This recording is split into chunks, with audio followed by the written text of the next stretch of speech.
d'avoir accepté notre invitation pour assister à une conférence éducative si enrichissante pour la famille et pour l'école. Tout ceci dans l'objectif de sensibiliser nos enfants, nos élèves qui sont vos enfants. La conférence d'aujourd'hui revêt une caractéristique si particulière, car je ne vais pas vous le dire, vous êtes au courant de tout ce qui se passe dans le monde. Ces dernières années, on a remarqué une certaine recrudescence de la violence, et les élèves dans les établissements scolaires, on note certaines attitudes comportementales qui ne sont pas convenables. Nous avons la chance, et nous sommes très ravis d'accueillir parmi nous un expert en la matière, en la personne du père Jean-Marie Petitclerc, que je vous demande de saluer et d'applaudir avec chaleur. Pour l'organisation de la conférence, elle sera de la manière suivante. Je donnerai la parole au père José, le directeur de l'œuvre de Don Bosco de Quinitra. Il sera suivi de la parole des parents délégués qui vont aussi témoigner de leur part et vont procéder à une remise de 2 cadeaux. Et après, on entame la conférence. On souvent parler de Don Bosco. Parfois, les parents ne se rendent pas compte de tout ce que signifie ce nom. Notre conférencière d'aujourd'hui essaye d'appliquer des paramètres éducatifs vécus par Jean Bosco, un éducateur reconnu du XIXe siècle et fondateur d'une congrégation religieuse qui vit la pédagogie de l'amitié et de la confiance envers les gens comme une spiritualité essayante. Jean-Marie Petitclerc appartient à ce groupe de disciples de Don Bosco. Son expérience la plus profonde l'a vécue dans l'association Baldoco, dont il est fondateur et directeur pour les jeunes en difficulté de notre société actuelle, qui porte le nom, l'association Baldoco, du quartier où Don Bosco lui-même a commencé une expérience modèle et référentielle pour tous les siens. Croire toujours dans la meilleure potentialité de chaque jeune. Jean-Marie Petitclerc réfléchit sur cette réalité. Don Bosco éducateur et les jeunes issus des milieux défavorisés de notre XXe siècle, et il essaye de comprendre ces jeunes avec le cœur de Don Bosco. Nous avons l'honneur de les accueillir chez nous pour la 10e fois. Il se dit avec passion et conviction ce qu'il a vécu, ce qu'il ressent et ce qu'il veut transmettre comme message.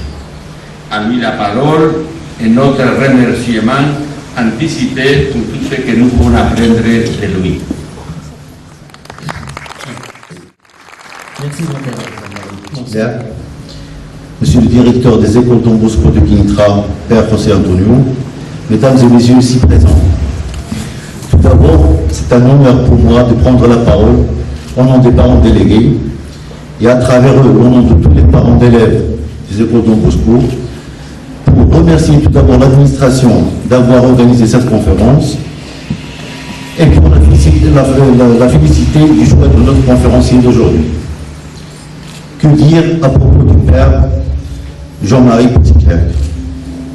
Mon père a déjà fait la présentation, donc il n'y a pas grand-chose à dire de plus, mais permettez-moi de vous faire une petite suggestion. Allez sur Google ou sur YouTube et vous tapez Jean-Marie Petitclerc, vous découvrirez que nous sommes aujourd'hui en présence d'un grand homme et d'une éminente personnalité. Il est salésien, polytechnicien, éducateur spécialisé, expert aux questions d'éducation, également écrivain. Il il est auteur de plusieurs ouvrages. Et il est également fondateur et directeur de l'association Le Val d'Écho. Il était sportif. Il faut aussi savoir qu'il a mis un terme à son expérience au ministère du Logement et de la Ville pour retrouver ses activités d'éducateur. Au nom des parents d'élèves Don Bosco, je vous remercie infiniment d'être venu pour animer cette conférence intitulée « Éduquer à la non-violence en veillant à la cohérence famille-école ». Ce sujet est en parfaite harmonisation avec la réflexion choisie comme thème cette année par l'école, qui n'est autre que non à la violence dans nos familles, dans l'école, dans la rue et contre la planète. Je vous remercie chaleureusement encore une fois du miel de votre présence et du goût incomparable que vous donnez à la vie. Je ne peux que souhaiter vous revoir bientôt chez nous une autre fois et à vous la parole. Merci encore. Nous remercions l'association, c'est pas l'association, les parents délégués pour tous les efforts qu'ils déploient en faveur des élèves et des enfants de l'école, des différents établissements. Le cadeau, c'est maintenant. Maintenant, nous allons procéder à la remise d'un cadeau symbolique.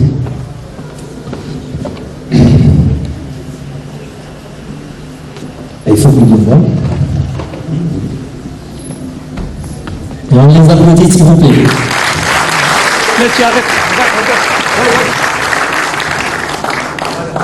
Je ne sais pas comment il va faire à l'aéroport.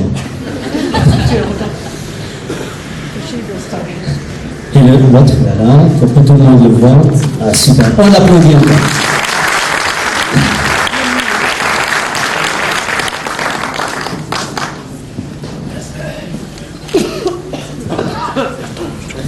Voilà.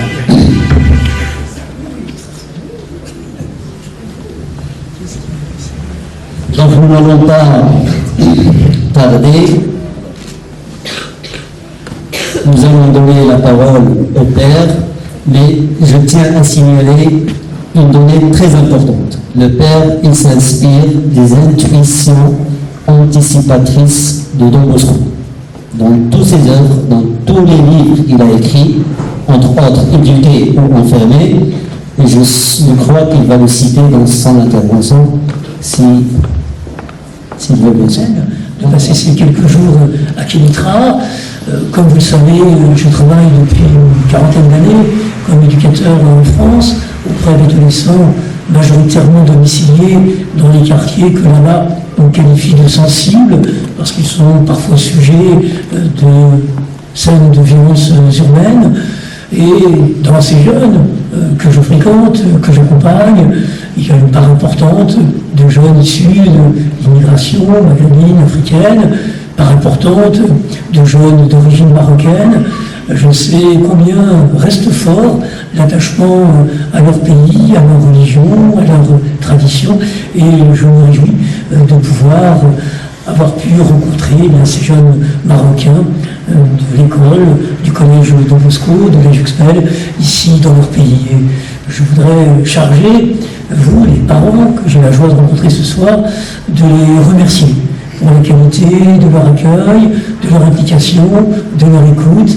J'ai vraiment passé d'excellents moments en leur compagnie, que ce soit au collège, à l'EJUXPEL ou à l'école. Le propos qui va être mis ce soir est le fruit d'une double inspiration. Tout d'abord, celle liée à ma propre expérience éducative. Voici 20 ans, à la demande des Salésiens, j'ai fondé le Val d'Écho sur la dalle d'Argenteuil, un quartier un peu emblématique de la banlieue parisienne qui avait été traumatisé par la violence des émeutes urbaines du début des années 90. Et cette association est née de la rencontre entre un collectif d'habitants inquiets pour le devenir de leurs enfants dans un quartier marqué par une telle violence et des Salésiens de Don Bosco désireux de réexpérimenter le modèle de leur fondateur dans la réalité contemporaine de la banlieue d'aujourd'hui. Depuis, le Val d'Écho s'est déployé également sur le Grand Lyon, en particulier à Vaux-en-Velin, et sur une grande métropole du nord de la France, Lille, et du sud de la France, Nice.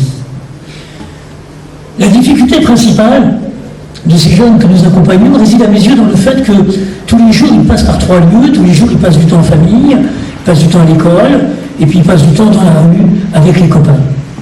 Et que chacun de ces lieux est marqué par une culture un peu différente. La culture familiale, empreinte des traditions, des pays d'origine.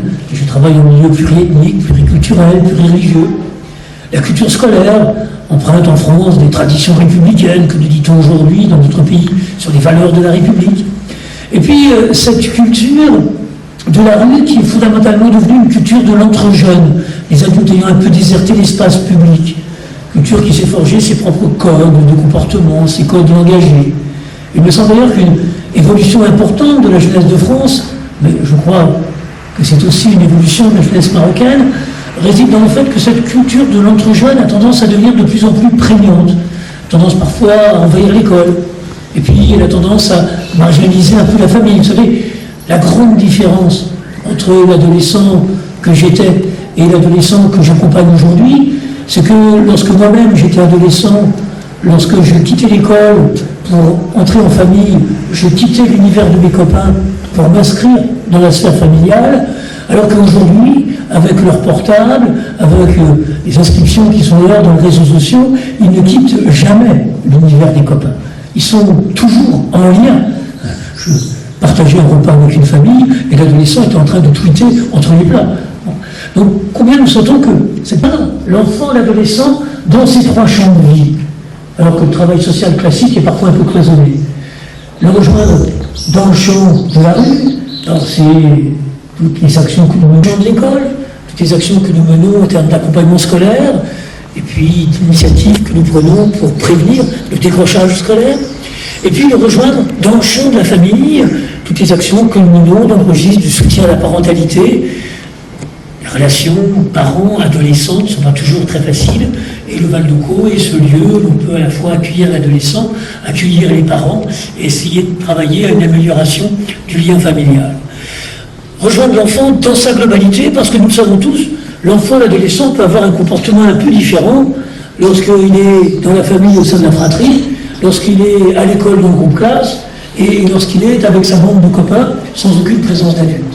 Et combien nous paraît important pour être capable de l'accompagner, de le saisir dans ces différents champs de vie, et aussi de créer du lien entre les différents adultes qui cheminent auprès de lui.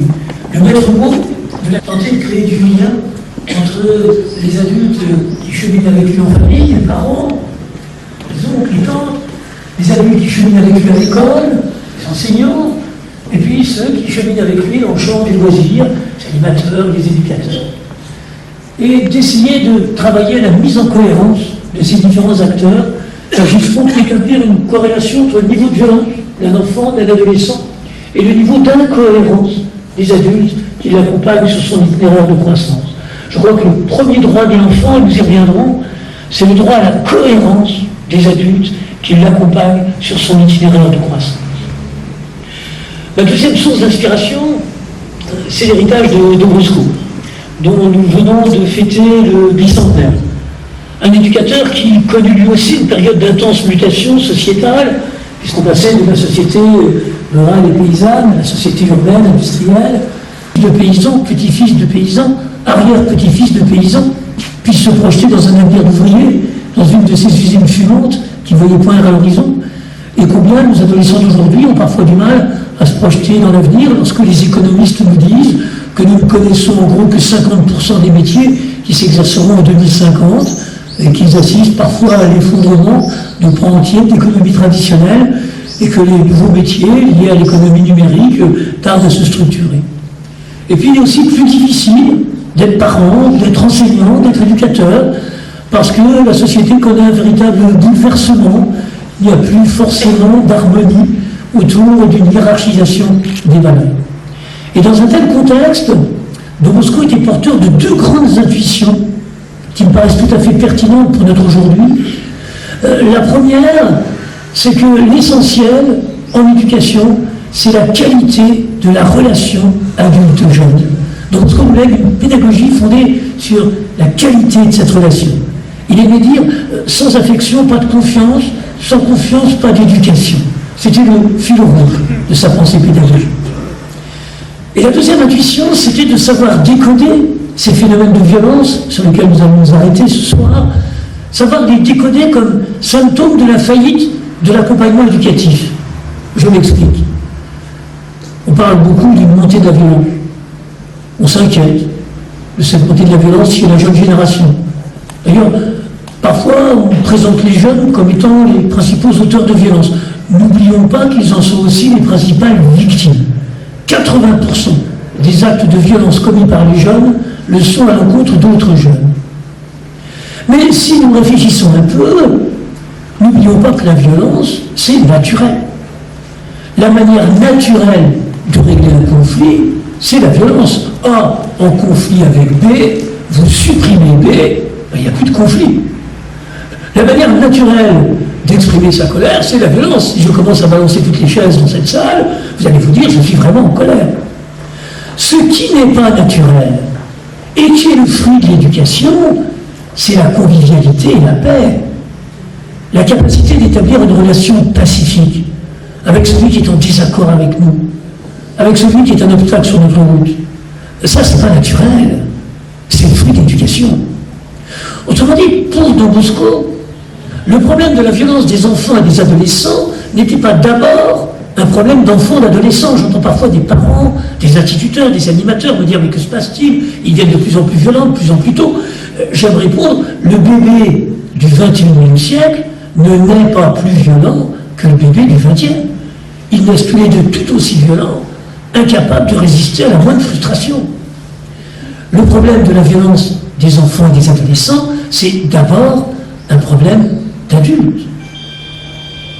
Les adultes, aujourd'hui, un peu plus en difficulté pour effectuer l'apprentissage de la gestion de la frustration chez l'enfant qui grandit. Combien je vois de faits de violence au bal de cour qui peuvent s'interpréter comme l'incapacité pour l'adolescent d'accepter la frustration liée à une limite, liée à un non. Mais gérer la frustration, c'est pas naturel, ça s'apprend. Il revient à l'adulte d'apprendre à l'enfant, à l'adolescent, à maîtriser son agressivité, de manière à ce qu'elle ne se transforme pas en violence. Combien je vois de faits de violence au bal de cour qui peuvent s'interpréter comme l'incapacité pour l'ado de maîtriser toutes ses pulsions agressives, mais apprendre à maîtriser sa agressivité, là aussi c'est pas naturel, c'est l'éducation. Il revient à l'adulte d'apprendre à l'enfant, l'adolescent qui grandit, d'autres manières de résoudre le conflit que le recours à la violence, l'arbitrage, la médiation, la négociation, le recours à la justice. Donc, aux autorités italiennes qui ne cessaient de dire ces jeunes développent des comportements monstrueux dans ces faubourgs, une seule solution, enfermons-les. Et je commence à réentendre ce type de discours dans les cabinets ministériels que je fréquente. Don Bosco de dire la violence de ces comportements est le signe de la faillite de notre accompagnement éducatif. Une seule solution, tous ensemble, parents, enseignants, animateurs, éducateurs, citoyens, tous ensemble, retroussons les manches et éduquons-les. Et j'aime citer la pointe du discours de Don Bosco lors de ce voyage en Europe, en France, en Espagne, en 1883. Ne tardez pas à vous occuper des jeunes, sinon ils ne vont pas tarder à s'occuper de vous. Pertinence prophétique de ce grand éducateur. Alors, arrêtons-nous un peu sur cette question de la violence. Il est possible d'aborder ce problème avec de multiples angles de vue, celui du politique, celui du juge, celui du psychologue, celui du médecin.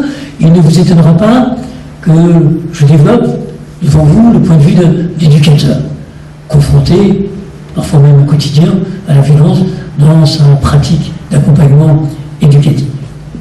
Et il me semble que la spécificité du discours de l'éducateur, c'est de commencer par réfléchir à ce qui peut conduire l'enfant, l'adolescent, à adopter une conduite violente. Le fil rouge de ma pratique éducative, c'est cette conviction que j'ai chevillée au cœur, c'est que quel que puisse être le comportement d'un enfant, d'un adolescent, aussi stupide, aussi inadapté, me paraît-il de prime abord, il a toujours ses raisons de l'adopter. Le gamin qui se drogue, le gamin qui entre en délinquance, le gamin qui veut se foutre en l'air, il a toujours ses raisons. Je ne dis pas qu'il a raison, il peut avoir tort parce qu'il se fait du mal, puis il fait du mal aux autres, mais il a ses raisons. Et il me semble que tant qu'on n'a pas effectué cette démarche nécessaire à la compréhension de ces raisons, eh bien c'est notre réponse qui risque d'être un peu à côté de la plaque. Alors pourquoi je voudrais ce soir, avec vous, essayer de réfléchir un peu aux raisons qui peuvent conduire un enfant, un adolescent à devenir violent, voir ensuite, dans un deuxième temps, eh bien, les pistes d'action pour tenter de prévenir cette violence, de la réguler quand elle surgit, et puis, dans un troisième temps, d'insister sur l'indispensable cohérence de tous ces adultes qui cheminent auprès de l'enfant, de l'adolescent qui grandit. Il me semble qu'il y a 3 types de raisons qui peuvent conduire à être violent. C'est vrai pour l'enfant, l'adolescent, c'est aussi vrai pour l'adulte. Je prendrai cet exemple.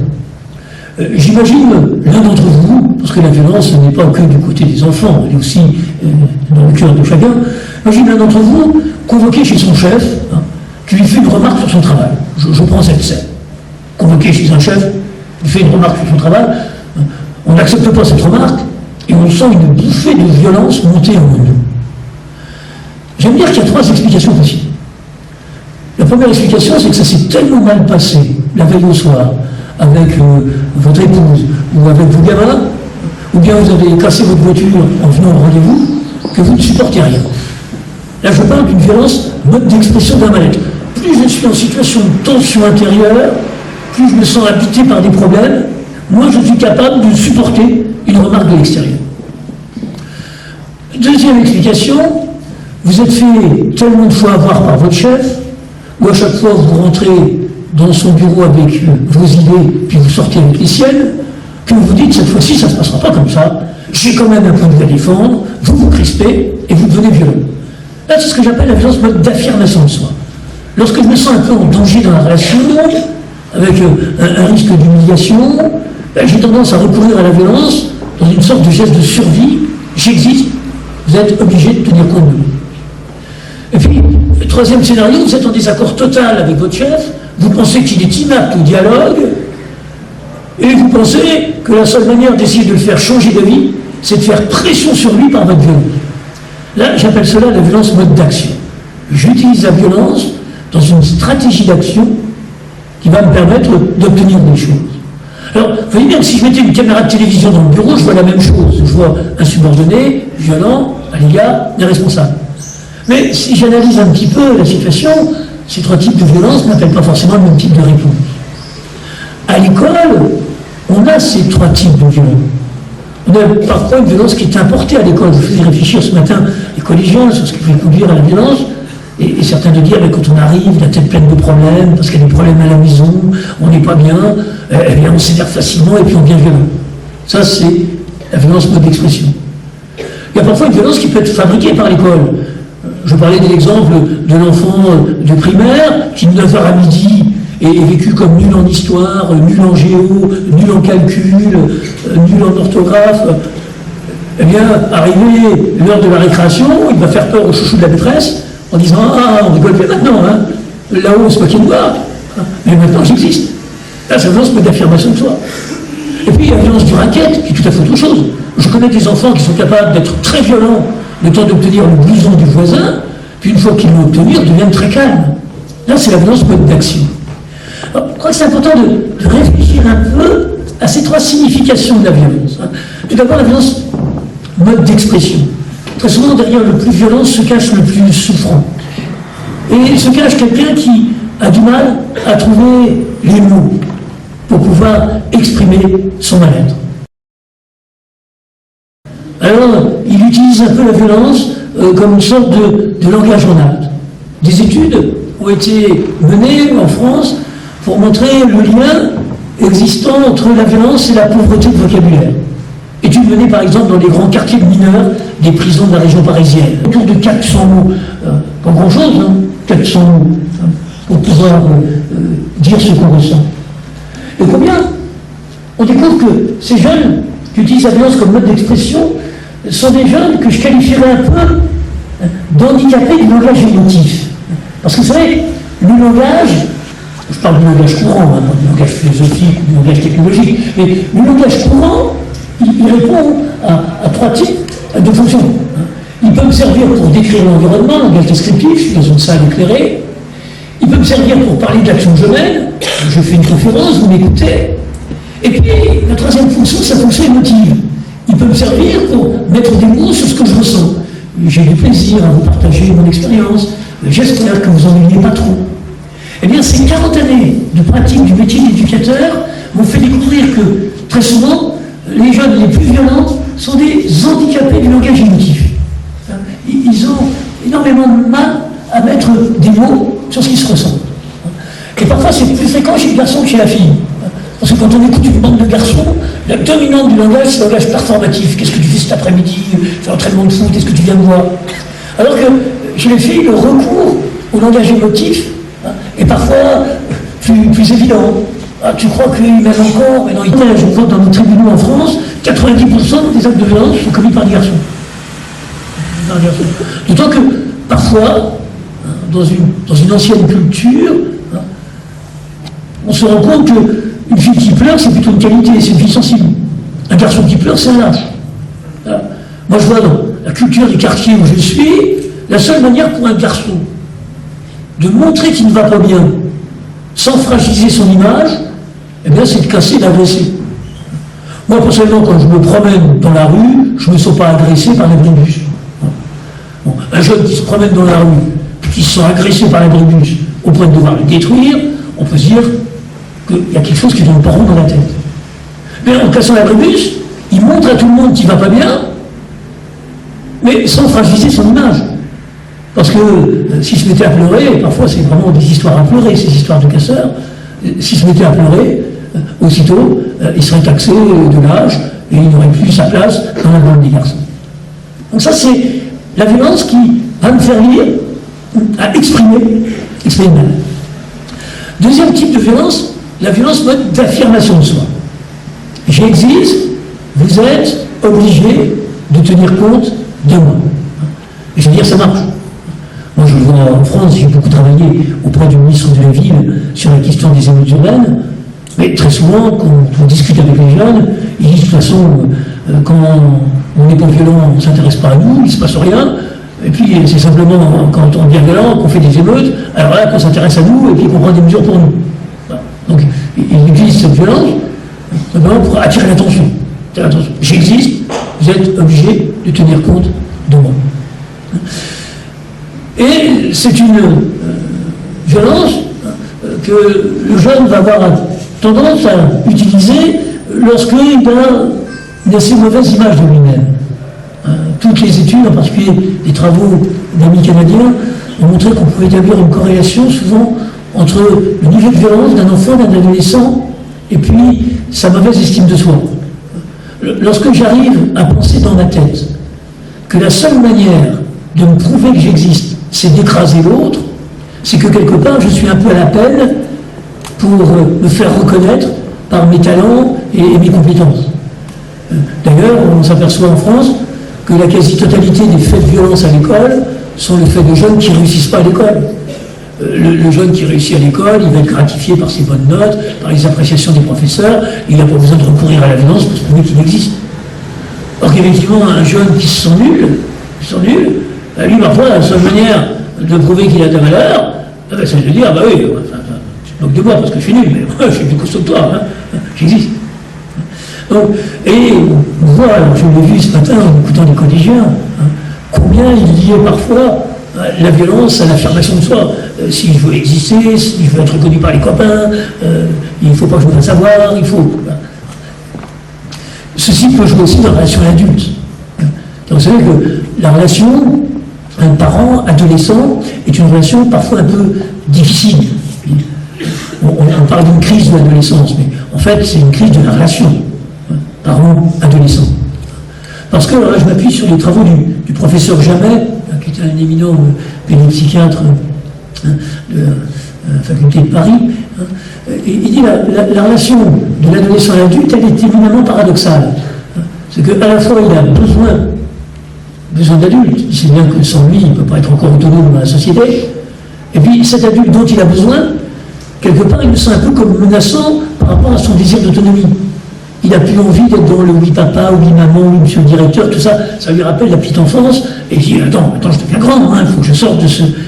Donc il est dans cette tension où à la fois besoin de l'adulte, puis à la fois il faut que je me protège de l'adulte, parce que j'ai plus envie d'être celui qui est tout le temps dans le oui papa, oui maman, oui monsieur le directeur, oui madame la maîtresse, tout ça. Alors, dans 6 cas sur 7, ça joue plutôt bien. L'ado, une parole de trop, un claquement de porte, la plupart de nos ados vont assez bien, mais dans 1 cas sur 7, enfin c'est la psychofrance, ça joue assez mal. Et alors, l'ado a tendance à bien provoquer l'adulte, parce que quand il provoque l'adulte, à la fois il montre qu'il a besoin de lui, il faut toujours provoquer les adultes qui comptent dans sa tête. Puis à la fois, par sa violence, il se protège. Il se protège. Et voilà, l'adulte va être obligé de le prendre. Enfin, 3e type de violence, c'est la violence mode d'action. Là, l'enfant, l'adolescent utilise la violence dans une stratégie d'action qui va lui permettre d'obtenir des choses, un raquette ou bien du pouvoir lequel il a. Et là, il faudrait dire un mot sur tout ce déversement d'images violentes que nos enfants contemplent parfois à la télévision, dans leurs jeux vidéo, dans les films qu'ils regardent, sur Internet. Parce que les études le montrent, il y a quand même un impact de toutes ces images sur les comportements. Car dans combien de scénarios, le héros obtient l'objet à conquérir par la violence. Mais le drame de la télévision, de tous ces films violents, de ces jeux vidéo, c'est pas tant la violence qu'une violence sans souffrance. C'est-à-dire que dans le virtuel, la violence n'est pas associée à la souffrance. Le héros se fait tabasser, il repart le lendemain, se venger, on va tuer des gens, on ne voit ni la souffrance des victimes, ni la souffrance de l'entourage de la victime. Alors que dans le monde réel, la souffrance est véritablement présente. Si nous voulons combattre la violence, c'est parce qu'elle est cause de souffrance. Et le drame, pour certains enfants qui deviennent, ce que l'on dit, addicts à ces jeux vidéo, à ces images violentes, c'est qu'ensuite ils vont nous plaquer sur le réel ce qu'ils ont vu dans le virtuel. Mais comme je viens de dire, la grande différence, c'est qu'il n'y a pas de souffrance dans le virtuel. On le voit aussi dans l'usage qu'ils font de leur téléphone portable, où ils sont capables d'envoyer des messages. Des fois, on se dit, ils seraient face à face, ils seraient dans l'incapacité de dire, parce qu'ils se rendraient compte de la souffrance que l'interlocuteur vivrait en recevant un tel message. Mais quand on est face à son écran, on ne voit pas l'interlocuteur. Et moi, je rencontre des adolescents qui sont parfois capables d'envoyer des messages, mais d'une méchanceté, mais inouïe. Des messages qui sont vraiment des messages d'humiliation, qui ne diraient jamais s'ils avaient la personne en face d'elle. C'est pas forcément des mauvais mots. Mais le fait que l'autre n'existe plus dans le réel, alors on est dans le virtuel, et on va balancer des messages, des paroles qui sont vraiment complètement inacceptables. Donc, combien il est important de prendre conscience, parce que tous ces outils se développent, et je veux dire aux parents, combien lorsque on offre un téléphone portable à un de ses enfants, à un de ses adolescents, combien il est important de lui offrir aussi des codes pour pouvoir l'utiliser correctement. J'ai parfois un peu l'impression que des parents donnent portable à des enfants, puis après ils se débrouillent. C'est comme si on donne une voiture, en disant, bah oui, il connaît bien le fonctionnement de la voiture, il n'y a pas de souci, parfois même il peut le connaître mieux, mais on ne donne pas d'éléments au niveau du code de la route. Ça serait catastrophe. Vous venez une voiture, vous ne donnez pas d'éléments au niveau du code de la route. Le code de la route, c'est de dire, attends, tu as ta voiture, mais il faut que tu respectes le conducteur qui a la voiture en face. Et combien, je crois, parce que des parents finalement ne connaissent pas trop bien le fonctionnement de tous ces outils. Nos enfants manient souvent beaucoup mieux que nous, mais c'est pas parce que nos enfants manient mieux que nous l'outil que nous, adultes, nous n'avons pas à leur transmettre des codes. Moi, chaque fois que je vois un ado que j'accompagne en train de pianoter sur sa messagerie ou sur Facebook, toujours je lui dis, attends, tu es sûr que ce que tu écris, tu es capable demain de le crier dans le lycée? Ah ben non, je ne voudrais pas qu'un tel sache. Ah, j'ai dit, attends, si tu ne veux pas qu'un tel sache, peut-être qu'il ne faut pas l'écrire. Parce que ça va le même résultat. Parce que c'est complètement piégeant, vous savez, l'écran. Des fois, on a des ados qui pensent qu'ils pianotent, c'est comme s'ils pianotaient leur carnet intime, qu'ils partageraient avec 2 ou 3. Mais non, la diffusion est immédiate. On a vu les effets, si vous suivez un petit peu le football français, pour notre Serge Aurier, des grands joueurs du PSG, faire complètement avoir. J'imagine que lorsqu'il est en train comme ça de dialoguer avec ses messages, il ne pensait pas que son entraîneur soit au courant de ce qu'il tapotait. Mais si, tout le monde est au courant. La presse, les journalistes, tout le monde. Et ça a généré des conséquences catastrophiques pour lui. Et je dirais tout ça parce que il me semble que même ces grands joueurs qui sont souvent issus des cités, ben voilà, ils manient des outils, mais on n'aura pas enseigné l'école. Alors je viens maintenant au deuxième volet, comment prévenir cette violence, comment éduquer de manière non violente.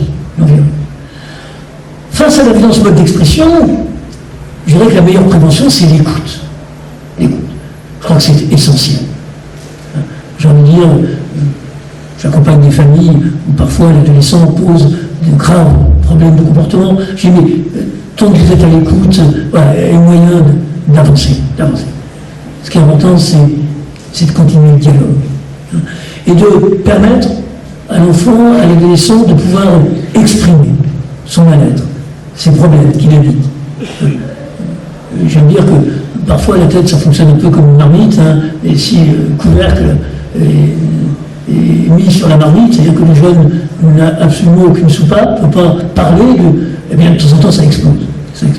Donc si on veut éviter ces explosions violentes, combien il faut être attentif à savoir écouter, et puis essayer de trouver des moyens pour qu'ils puissent s'exprimer. Alors, pas forcément par les mots pour certains. Jean Bosco de dire que chaque fois qu'on permet à un enfant, un adolescent de mettre des mots, de mettre des sons, de mettre des couleurs, de mettre des gestes sur ce qu'il ressent, on fait reculer la violence. Donc ça va être un point de vigilance. Quand l'enfant va mal, se dire à qui il peut parler de son mal-être. Parce que s'il n'a personne à qui parler de son mal-être, alors effectivement, la tension intérieure peut très vite se transformer en violence. Face aux violences mode d'affirmation de soi, il va être important d'apprendre à valoriser le jeune. Une de mes missions principales d'éducateur, c'est de travailler sur l'estime de soi de chacun de ces jeunes que j'accompagne.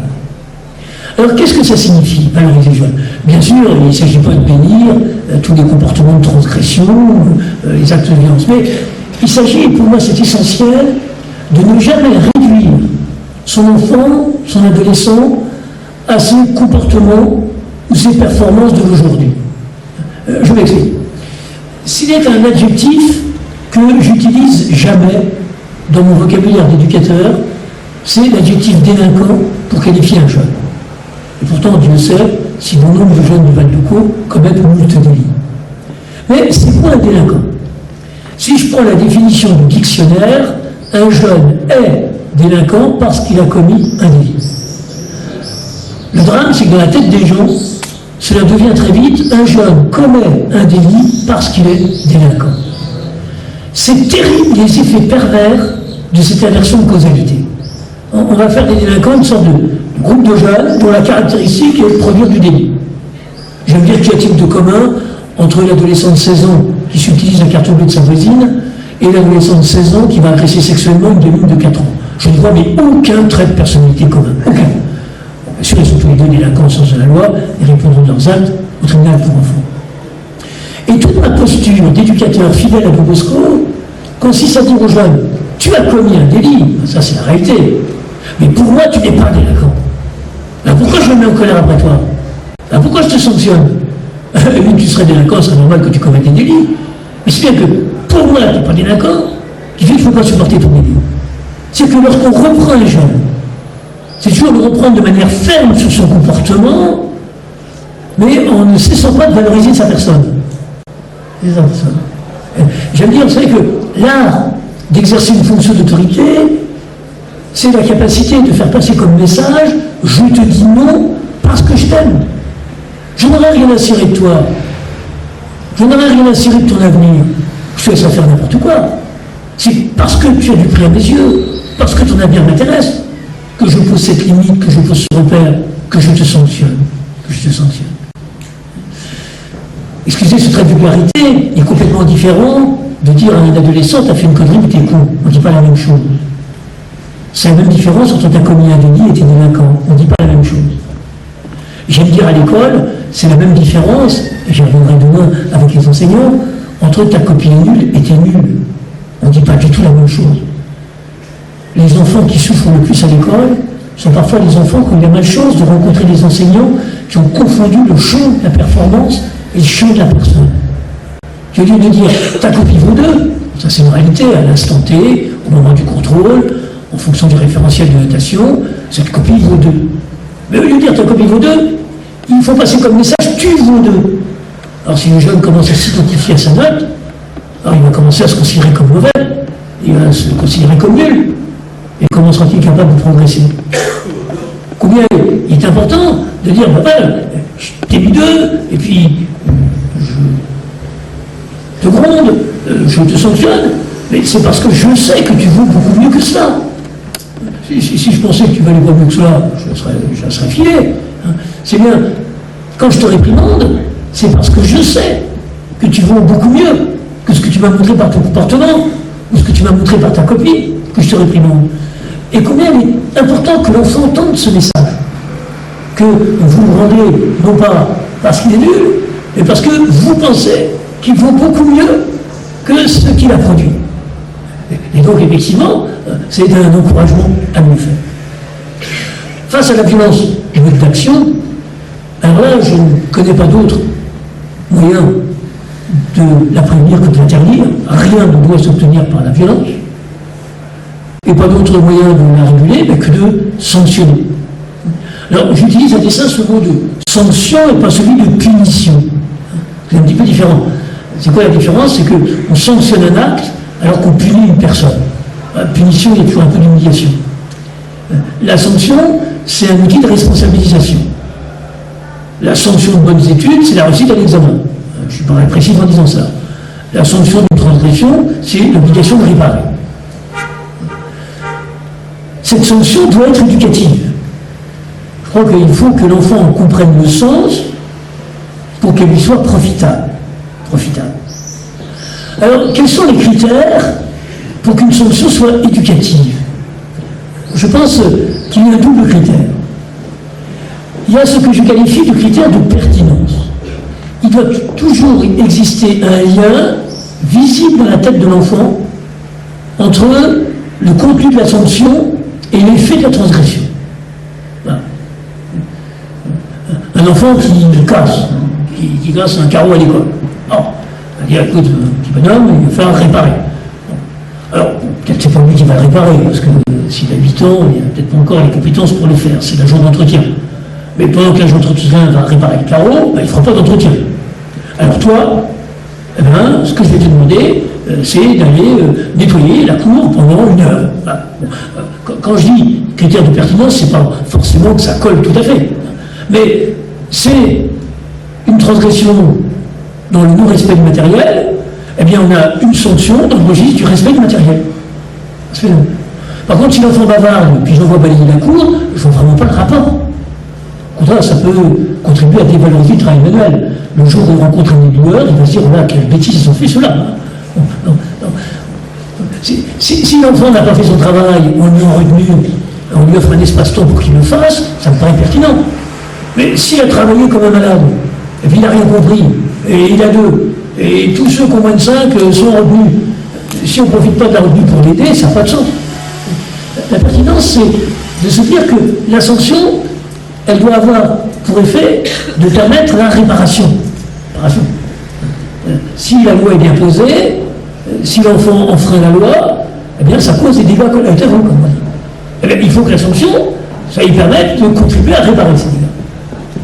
Et puis un critère de cohérence, c'est-à-dire qu'il doit y avoir un lien entre la gravité de la sanction et la gravité de la transgression. Alors je crois que quand on discute ensemble, on est tous d'accord.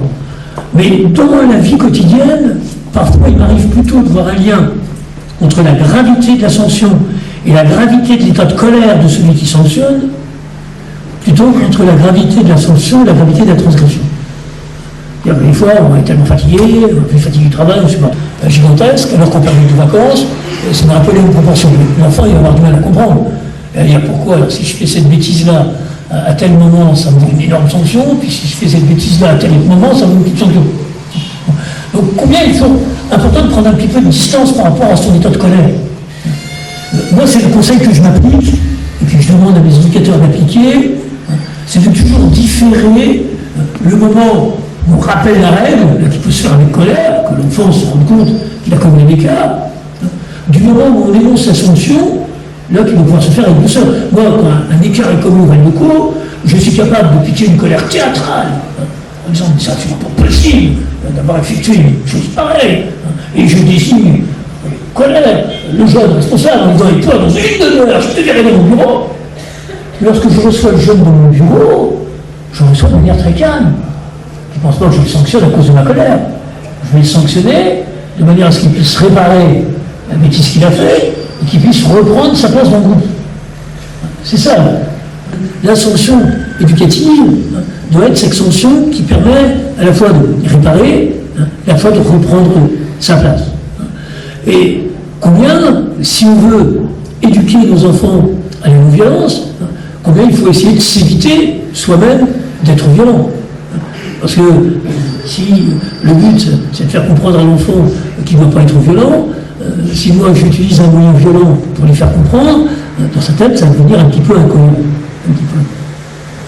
Alors je reviens au troisième volet de la réflexion sur cette indispensable cohérence entre la famille et puis l'école. Autour du thème de la sanction éducative.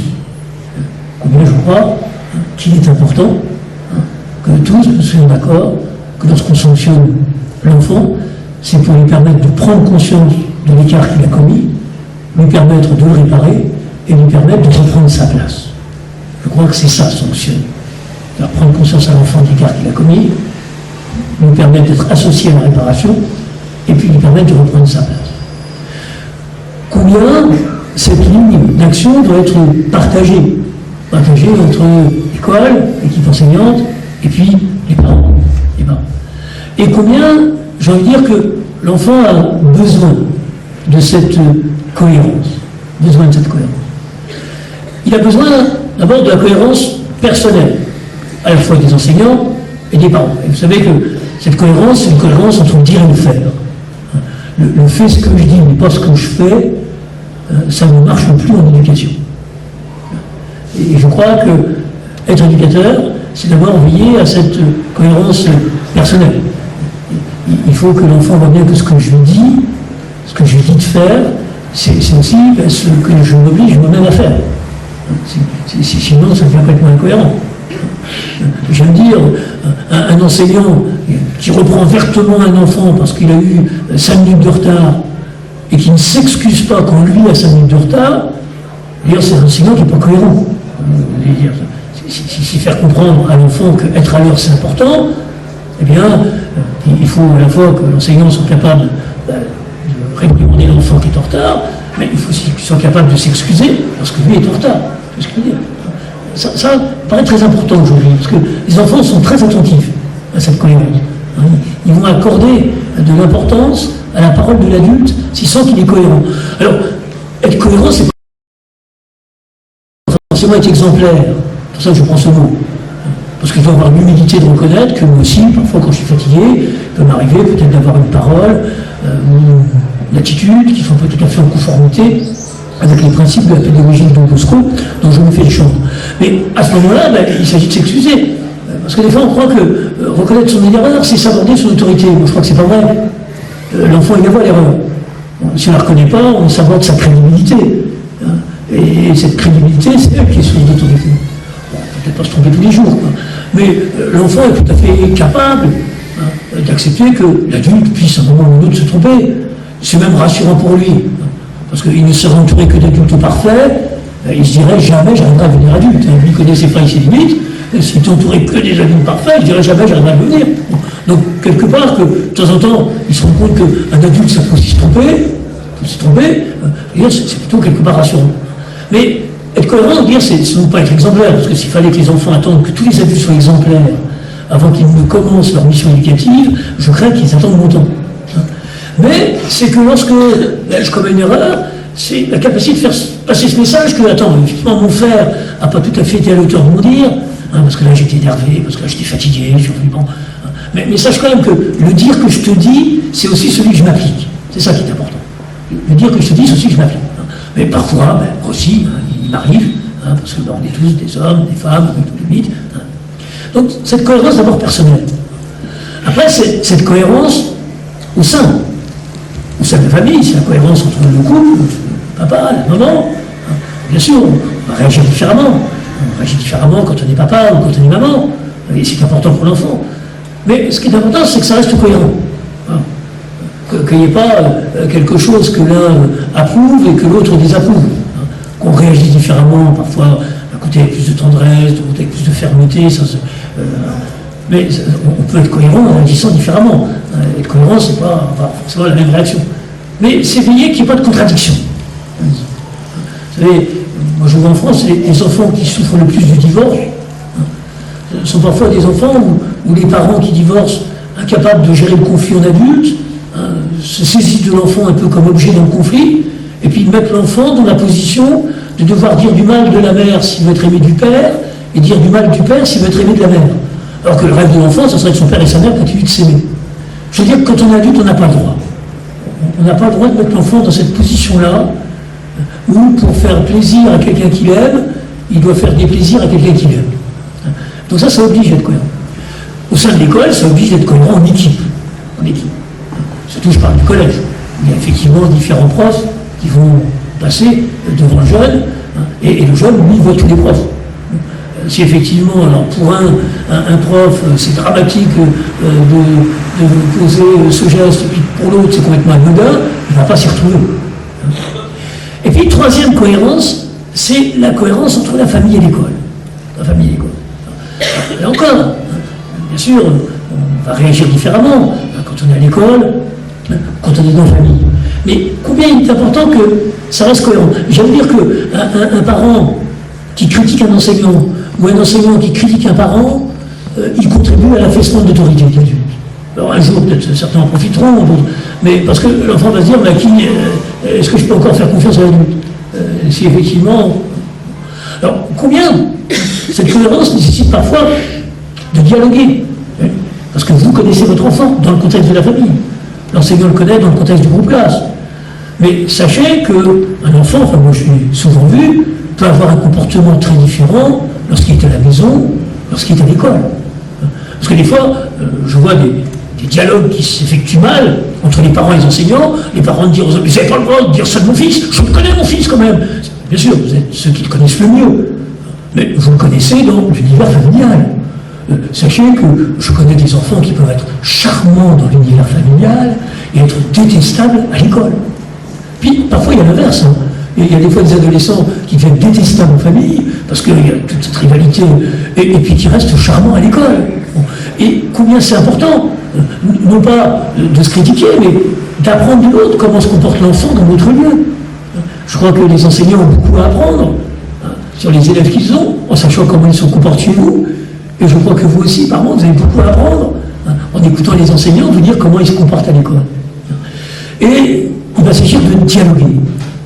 Mais ce qui me paraît très important, c'est de ne jamais remettre en cause une sanction qui a été prise par quelqu'un dans l'autre champ.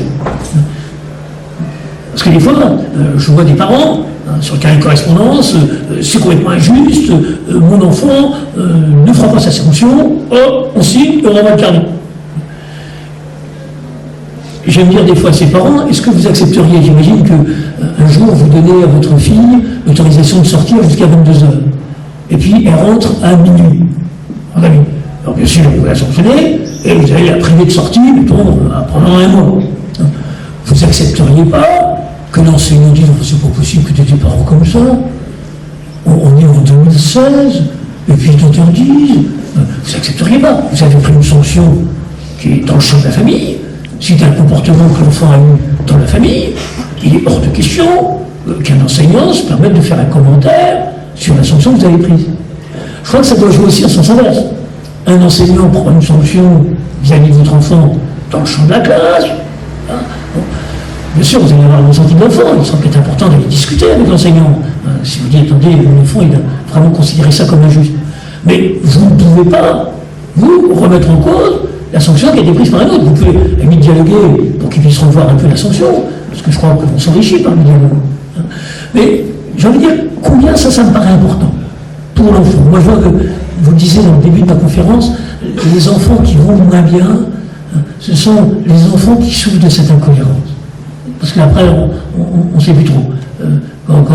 Pour faire plaisir aux parents, il faut faire des plaisirs aux enseignants. Pour faire plaisir aux enseignants, il faut faire des plaisirs aux parents. C'est plus possible. Et je crois que c'est vraiment notre responsabilité d'adulte, que de veiller à cette cohérence. Et combien, c'est un axe de travail qui est fort développé aujourd'hui en France, combien le dialogue famille-école, combien il est important qu'il fonctionne bien pour que l'enfant puisse s'y retrouver, puisse construire ses repères, et puisse effectivement être capable ensuite de développer des attitudes qui soient non violentes. Il est temps de conclure, j'ai parlé 1 heure, mais ça me semble suffisant. Je conclurai juste par une image. Souvent, on représente Don Bosco comme l'adolescent sur son fil. Vous prenez une BD, vous allez sur Internet, vous regardez Don Bosco, l'adolescent sur son fil. Alors, ça évoque une page de son histoire où, lorsqu'il était adolescent, il avait développé les arts au cirque, il était capable comme ça d'attirer les enfants des villages qui s'ennuyaient et faisaient beaucoup de bêtises le dimanche. Et puis, tous les enfants du village le regardaient faire le mariole, et puis ils passaient du bon temps ensemble. Mais, puisque Don Bosco est reconnu comme éducateur, il y a aussi une dimension un peu symbolique. C'est-à-dire que l'art d'éduquer, c'est un peu l'art du funambule. Il faut toujours tenir ensemble la pertinence pour parfois nuire la cohérence. Parce que si la sanction est tellement adaptée à la situation particulière, que l'enfant ne verra plus une échelle de sanction en fonction d'une échelle de transgression. Mais trop de cohérence peut nuire à la pertinence. Si on est tellement attentif à simplement l'échelle de sanction, alors on va pouvoir être un petit peu un distributeur automatique de sanctions, et puis ça perdra de sa pertinence. Je veux dire que c'est ça la difficulté de la fonction de parent, du métier d'enseignant, comportement, mais on est toujours au souci de valoriser la personne du jeune. Et ça, il faut le tenir ensemble. Je crois que cette image de Jean Bosco, elle résume de la meilleure manière le message qu'il a essayé de nous faire passer. C'est toujours de savoir conjuguer l'amour et la loi, savoir conjuguer la douceur et la fermeté. Et c'est en conjuguant tout cela qu'on va pouvoir avancer avec l'enfant et puis éviter la dérive violente. Parce que très souvent, n'oublions pas que la violence, c'est toujours le symptôme de quelque chose qui ne va pas bien dans la tête de l'enfant, qui ne va pas bien dans ses relations, qui ne va pas bien dans son rapport à la loi. Et que c'est en travaillant à la fois l'écoute de l'enfant, à la fois la capacité d'être respecté dans la relation, et à la fois la capacité d'avoir un bon rapport à la loi, c'est ce qui va permettre à l'enfant de pouvoir éviter ces dérives violentes qui sont la source de tant de souffrance. Merci beaucoup de votre attention.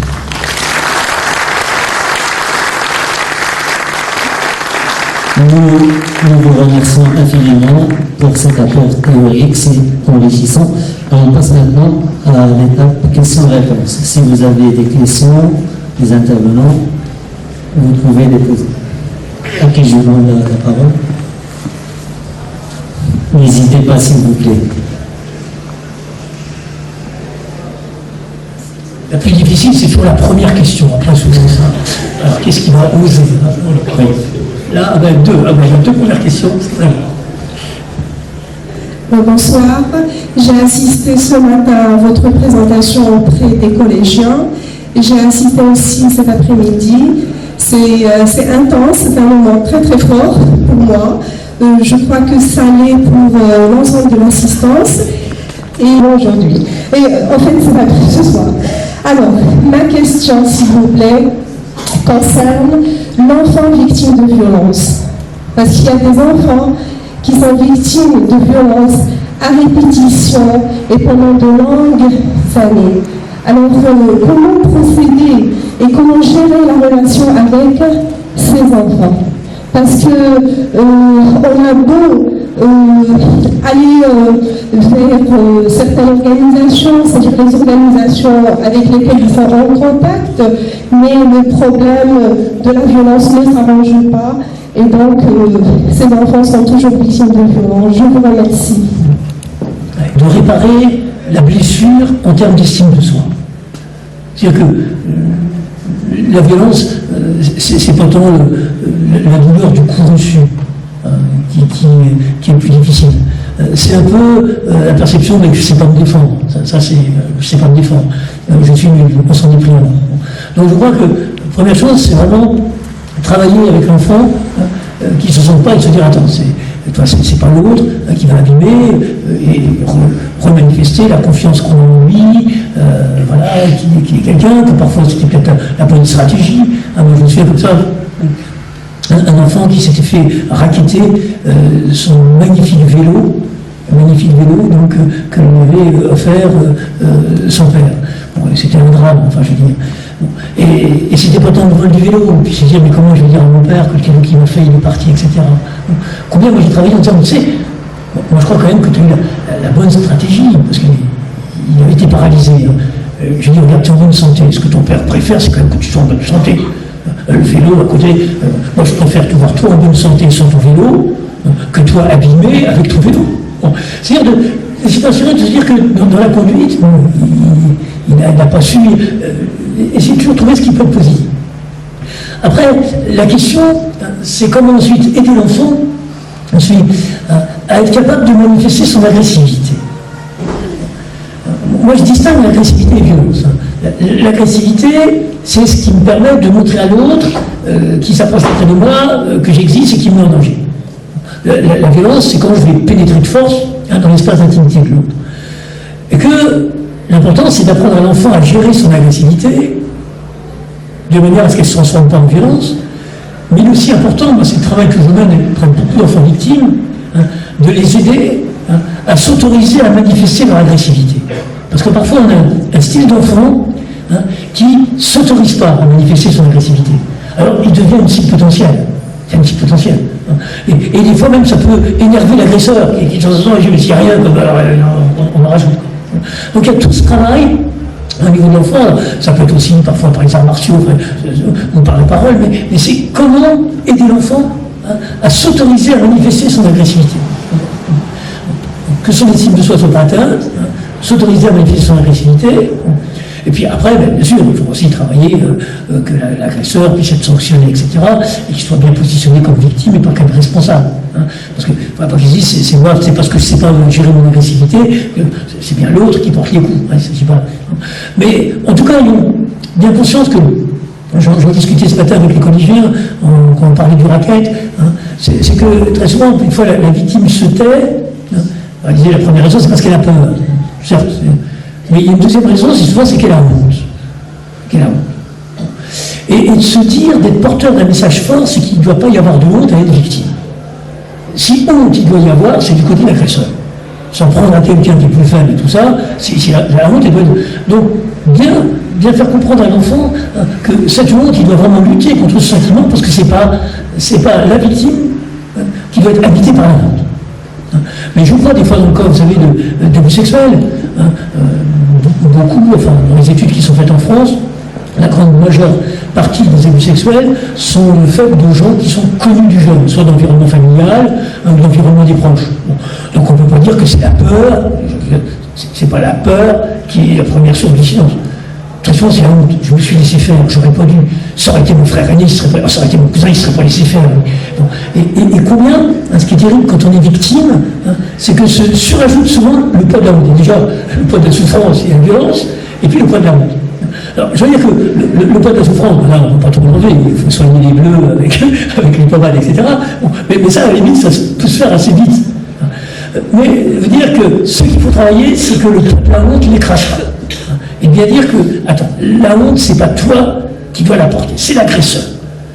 C'est l'agresseur qui s'en est pris à toi. Là, si honte il doit y avoir, c'est vraiment du côté de l'agresseur, c'est pas de ton côté. Donc voilà, c'est un petit peu les deux conseils que je donnerais, mais c'est pas facile. En tout cas, il faut être très attentif, enfin, je veux dire, pour que l'enfant ne se remplit pas, que l'enfant ne perde pas confiance en lui-même. Mais travailler à... Enfin, moi je vois au niveau des enfants vraiment victimes, enfin qui sont un peu tête de turc, etc. C'est travailler à manifester son agressivité, pour qu'ils essaient de comprendre, parce que c'est quand même une question qui se pose, c'est pourquoi c'est à moi que ça tombe sur moi. Donc il y a des raisons. Et il ne faut pas que les raisons culpabilisent, mais il faut que les raisons lui permettent de sortir de cette situation. Alors, je crois qu'il y avait une question là-bas. Je voudrais juste revenir sur un petit point, mais qui me semble de très grande importance. Il s'agit tout simplement de cette confiance qu'on a droit à l'enfant, qu'on a eu droit. Et je ne suis pas sûre qu'on fasse vraiment, nous, adultes, suffisamment confiance aux enfants. Ils ont, notamment en ce qui concerne les notes. Je fais confiance à un enfant parce qu'il donne le mieux de lui-même. Il fait un maximum. Mais s'il n'a pas le 9 sur 10, il est de toute façon sanctionné. Alors, être heureux à l'école, être en confiance à l'école, mais que ça ne soit pas avec une exigence telle, parce qu'on demande aux enfants, avec des horaires qui sont énormes, qui sont 5 heures par jour, 6 heures par jour, des efforts considérables le soir. Et je voudrais aussi, pour cette cohérence dont on parle, qui est si importante, et cette pertinence, on ne fasse pas primer les enfants. Ils ont en plus d'être à l'école des cours particuliers. Alors, quelque part, construire sa personnalité, est-ce qu'on ne le fragilise pas en même temps sur l'effort qu'on lui donne. Demandons-lui de l'effort, mais juste ce qu'il peut nous donner. Ou ce qu'il peut s'offrir à lui-même. Voilà. Progression d'enfant. Plutôt qu'à la performance. Être capable de féliciter un enfant qui a 5 ans parce qu'il a voulu le voir. Être capable de booster un enfant qui a une note en disant en ce moment tu peux vraiment te relire. Mais toujours se dire que, il me semble que dans ensuite la sanction au sens positif du terme, la récompense ou l'alerte, c'est toujours voir comment l'enfant progresse. Et il progresse forcément. Voilà. Donc c'est à nous de souligner, des fois ça ne se voit pas bien, nous devons faire prendre conscience. On travaille beaucoup actuellement en France sur la question du décrochage scolaire. C'est les gamins qui décrochent de l'école. Et ils sont de plus en plus nombreux. Mais souvent, j'aime dire qu'un gamin, je vais prendre en 3e année de collège, on sait forcément plus qu'un gamin en 1re année de collège. Il a écouté pendant 2 ans les enseignants, il n'a peut-être pas tout compris, tout travaillé, et dire, mais comment il se rend compte? Des fois, avec un système de notation, il avait 5 sur 20 en 1re année, il a toujours 5 sur 20 en 3e année. Le gamin, il dit, mais je suis aussi nul. C'est aussi nul. Parce que personne ne lui dit que ce sont 5 sur 20 en 3e année, ça vaut un 18 en 1re année. Ça, on ne sait pas lui dire. Et combien on a besoin? Alors, je vois en France des enfants qui ils traversent le collège avec 5 de moyenne, et arrivés donc en 3e année, ils disent, ce sont l'école salariée, je suis aussi nul. Parce que tout le monde est attentif à cette note par rapport à un niveau. Alors, comme on fait élever le niveau, à chaque fois, on peut avoir 5 de moyenne tout au long. Et l'enfant n'a plus conscience de sa progression.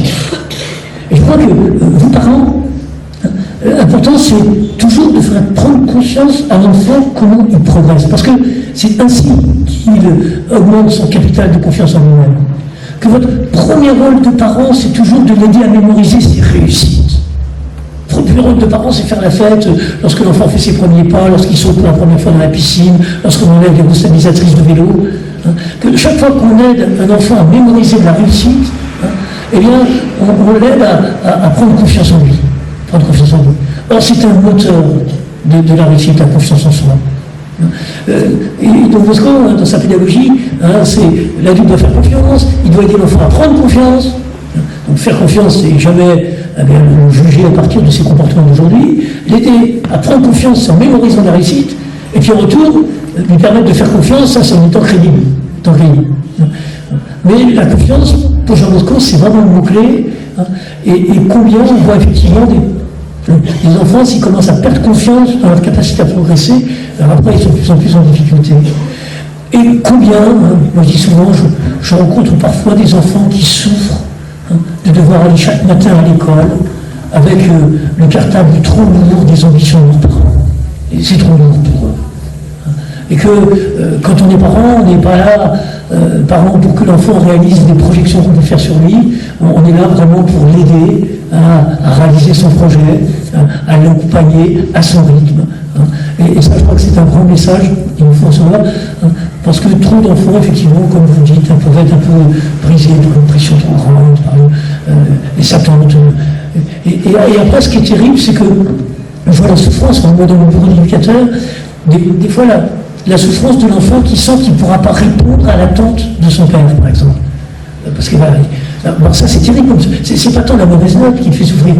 C'est se dire, parce qu'il aime son père et il voudrait, et puis il sent qu'il ne peut pas. Et déjà la déception de la mauvaise note par rapport aux autres se rajoute ensuite la déception de ne pas pouvoir répondre à l'attente de ses parents. Ça, je crois qu'il faut vraiment être vraiment attentif. Alors, ça ne veut pas dire qu'il ne faut pas être exigeant. Et exigeant, c'est vouloir que l'enfant progresse. Et ne pas se satisfaire d'un enfant qui reste au même niveau ou qui régresserait. Donc là, l'exigence, il faut toujours l'apporter parce qu'il y en a besoin. L'enfant de sentir, l'exigence, c'est que je sais qu'il est capable de progresser. Mais il faut effectivement doser l'exigence, de manière à ce que l'enfant soit capable d'y répondre. Merci en tout cas. Alors, il y avait cette dame-là en blanc, oui, et puis après, intelligente, il a des bonnes notes à l'école, mais il a la tête têtue et fait tout le temps pseudo-rail. Je ne sais pas comment faire avec elle. Elle fait tout le temps Pseudo-rail, je dois dire, demander les choses parfois 10 fois, mais va brosser les dents 10 fois pour le faire en fin de compte. C'est Jean-Bosco de sa méthode, dire ce qui est important, c'est que l'enfant comprenne l'intérêt qu'il a pour lui, de suivre la consigne de l'adulte. Et que ce ne soit pas simplement obéir à la consigne de l'adulte. Parce que là, alors voilà, je crois que si vous dites que votre fille est intelligente, c'est comment se dire qu'il ne s'agit pas de se brosser les dents parce que maman demande de se brosser les dents. Il s'agit déjà de la faire réfléchir sur effectivement qu'est-ce que ça peut éviter, comme le fait de se brosser les dents. C'est d'essayer tout. Alors après, il faut du temps, puis il faut futurer. Mais je crois que voilà, si votre fille est intelligente, on n'a pas de souci à se faire. Mais ce qui va être important, c'est pas toujours la répétition, on a peut-être entendu. C'est comment essayer que cette consigne accroche l'enfant. Et des fois on a du mal à lui faire comprendre pourquoi il va de son intérêt. Parce que le petit enfant, lui, il va faire les choses parce que Dieu lui demande. Mais arrivé à l'âge qui est sien, ce qui est important, c'est qu'il commence à faire des choses parce qu'elle a compris qu'il mérite son intérêt. Et qu'une fois qu'elle a compris, même quand vous ne serez plus là, elle continuera de se brosser les dents, même si vous ne donnez pas. Alors, c'est un peu le passage qui se fait entre ce qu'on dit l'âge de raison, ça fait avant l'âge de raison, c'est sûr, on donne la consigne et puis l'enfant suit la consigne. Après l'âge de raison, combien il est important effectivement que l'enfant commence à découvrir le bien fondé de la consigne. Ce n'est pas simplement je fais des choses parce que maman me demande, mais je fais des choses parce que ce que maman me demande, c'est utile pour moi. Et là, c'est à mon avis le basculement qui se fait à 9, 10, 11, 12 ans, comment il va s'agir, non plus simplement de donner des consignes, mais de vérifier que l'enfant en comprend le sens. Et après, sinon, il faut tenir. Des fois, je crois que la persévérance, un petit peu Bosco, patience et persévérance, c'est vraiment une qualité d'éducateur. Et de votre présentation si enrichissante. Ma question est la suivante.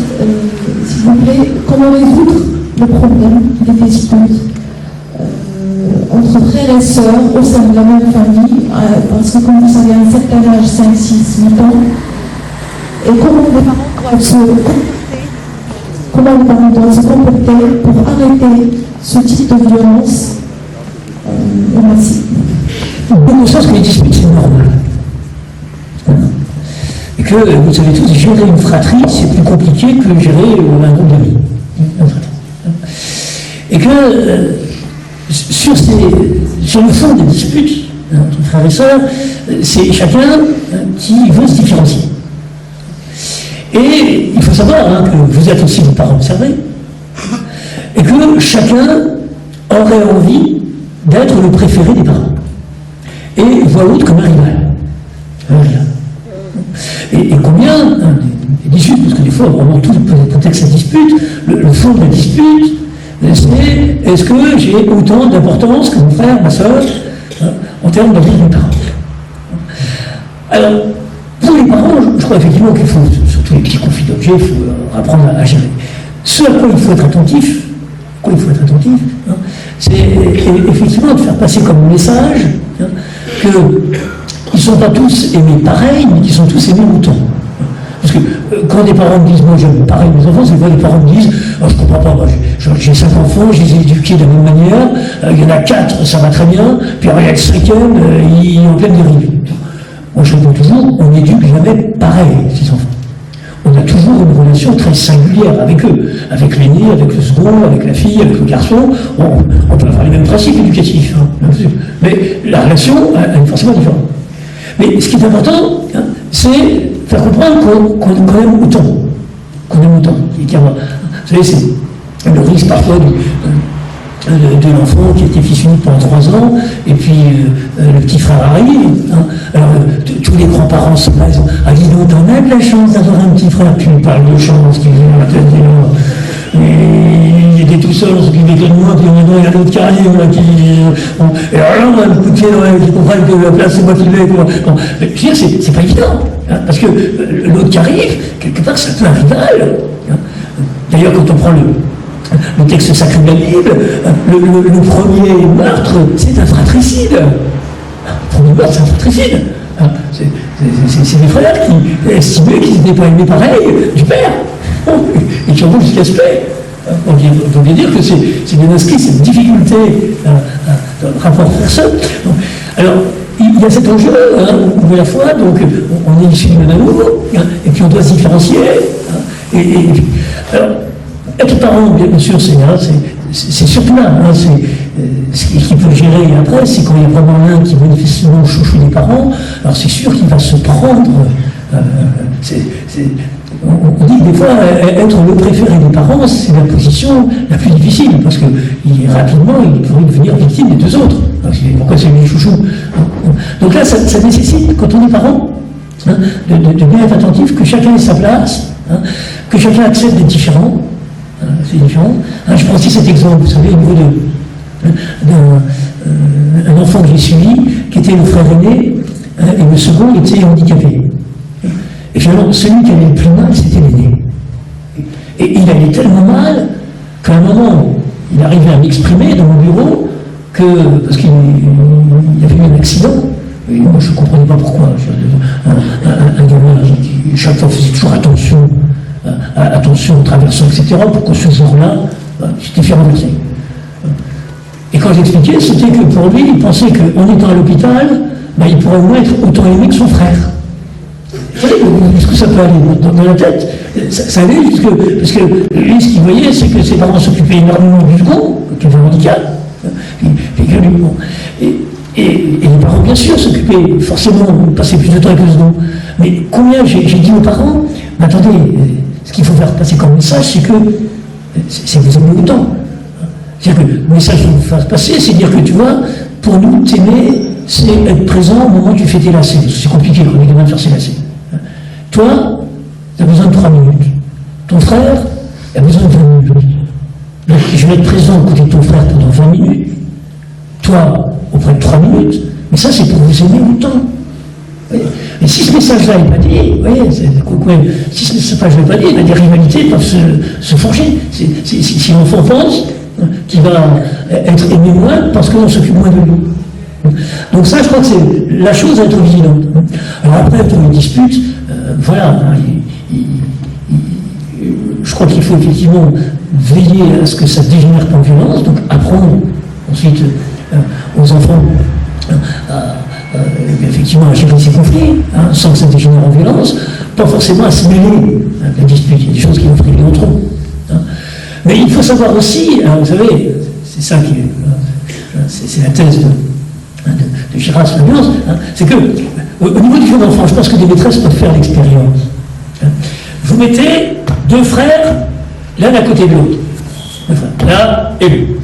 Et puis vous mettez le même objet, donc un crayon, mais le même crayon. Hein. Un donc à droite du premier, et un crayon à droite du second. Le même crayon. Eh bien, faites l'expérience. Les deux gamins vont se battre pour avoir le crayon du milieu. Pourquoi? Parce que le premier, il n'y a pas de choix, il n'y a que ce crayon-là qu'il peut prendre. Le deuxième, il a le choix. Donc il a deux crayons. Il y en a un, l'autre en a envie. Donc il est porteur de l'envie du premier. Le deuxième, personne n'a envie. Donc forcément, c'est lui qui doit être intéressant, puisque l'autre en a envie. Et ils vont se battre. Quand on est parents, c'est de dire, attends, je vais inverser les crayons, puis tout rejouer. Hein. Mais de se dire, hein, vous savez, René Girard, un grand philosophe qui a beaucoup travaillé sur la violence, hein, parle finalement de cette origine de la violence, hein, qui est effectivement ce désir mimétique, c'est-à-dire que je vais vouloir ce que l'autre veut, parce que ce que l'autre veut, ça doit être forcément intéressant puisqu'il le veut. Donc même si l'autre chose est pareille, ce que moi je vais vouloir, hein, bon, ça c'est complètement primaire au début, hein, et ça peut être sujet de dispute. Hein, c'est-à-dire que le frère va vouloir le jouet avec lequel l'autre joue, alors qu'il y a le même dans le placard. Juste la couleur qui est différente. Hein. Mais c'est celui avec lequel l'autre joue. Alors, ça va être important de faire découvrir à l'enfant, attends, ils sont pareils, hein, toi tu fais laisser jouer, toi tu joues avec celui-là, mais il faut savoir que c'est un mécanisme habituel, quoi, qui génère des cas de dispute. Hein. Moi je vois avec mes petits neveux, hein, combien ils vont se disputer, ils sont trois, hein, et il y en a un qui joue, et bien ils vont voir le même, alors qu'il a quasiment le même jouet dans le placard, et ça ne les intéresse pas, celui qui est dans le placard, c'est celui avec lequel l'autre joue. Hein. Parce qu'il doit être intéressant, puisque l'autre s'intéresse. Donc voilà, c'est comment essayer de comprendre un peu ce phénomène de dispute en se disant que c'est naturel, hein, des disputes entre fratries, hein, mais les aider à revenir toujours au conflit objet, hein, se dire, attends, on gère le conflit, et dire, bah, tu as le même jouet, arrête ton chat, tu prends ce jouet-là. Là, je crois qu'on peut intervenir. Il ne faut pas intervenir sur forcément les motifs, etc. Il faut intervenir de manière que chacun se sent aimé de la même manière, hein, chacun dépasse ce mécanisme primaire d'avoir envie jusque l'autre a envie, hein, en disant voilà, hein, et puis d'essayer effectivement que ça ne devienne pas en violence, parce qu'il y a toujours moyen de s'expliquer. Hein, mais voilà, vous ne vous étonnez pas, hein, parents de fratrie, vous êtes forcément, vous allez devoir gérer des disputes entre fratries, et c'est pas parce qu'il y a des disputes qu'ils ne s'aiment pas. Hein. Moi j'ai vu comme ça, dans un groupe scout, il y avait deux frères qui cessaient de se disputer, mais quand il y en a un qui a dû partir à l'hôpital, c'était une catastrophe pour l'autre, je veux dire. C'était quand est-ce qu'il revient, il n'avait pas cessé de se disputer pendant 5 jours, hein, mais une fois qu'il y en a un qui est parti à l'hôpital, l'autre frère, il n'en vivait plus. Hein, il dit non, mon frère, il ne peut pas faire l'activité, je ne sais pas pourquoi je vais la faire. Oui, donc, ça ne veut pas dire qu'il n'y a pas un grand attachement. Enfin, je dirais, la dispute n'est pas le signe du bon attachement. Hein, mais c'est une grande chance, hein, de pouvoir expérimenter tout ça au sein de la fratrie.